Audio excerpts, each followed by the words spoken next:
Okay, so we're back with our basic design, and the third element on our development strategy was to look at features. Remember, the idea is here we got two almost identical products on the shelf in the garden centre.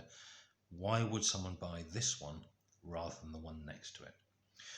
So straight away I've got a couple of ideas here that come to mind. The first is I'm looking at this and thinking, as a roof, this has got some drawbacks to it, which is that if it's the same size basically as the underlying bird box, then surely it's going to be a problem that the water is going to run off and just run down the bird box itself. Okay, so straight away over here what I'm going to do is I'm going to draw this thing as being something that overlaps the sides of this rather better.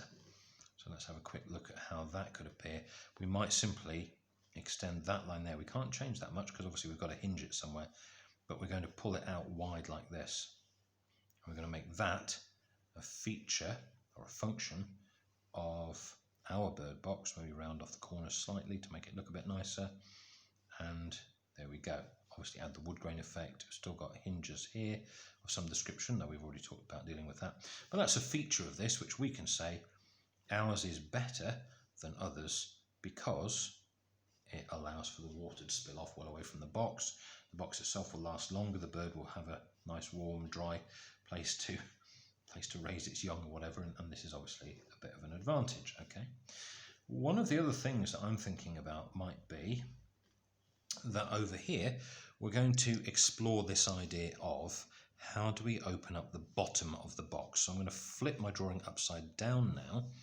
I'm going to draw this thing like this. Okay, so this time it's sloping that way, away towards the roof because I've drawn it upside down. Okay, and that's going to continue off the page down there somewhere.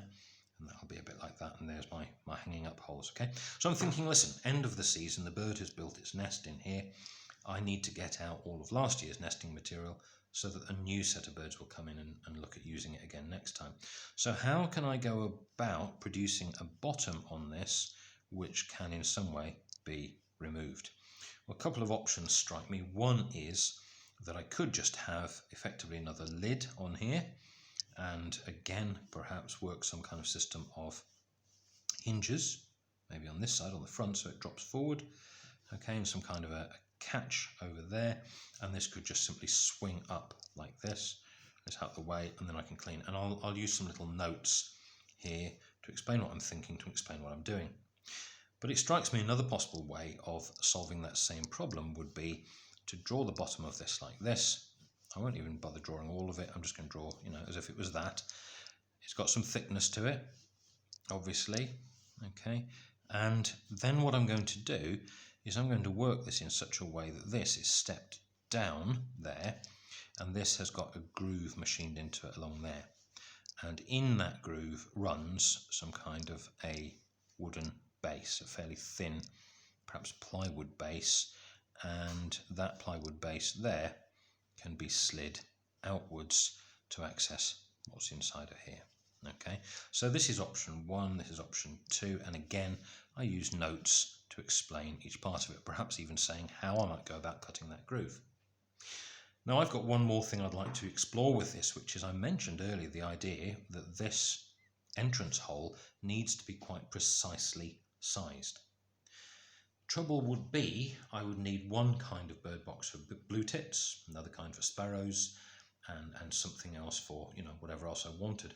So what if it were possible to make this bird box in such a way that we had, if you imagine some kind of an insert, okay, and this insert has a thickness to it, and if I want to take a fairly large hole in the bird box and reduce it to a much smaller hole for a smaller bird, then I simply slot in an insert. Now I'm looking at that and thinking, if I push that in it'll pop through, so maybe what I need to do is I need to actually manufacture it in such a way that it has a step on it like this.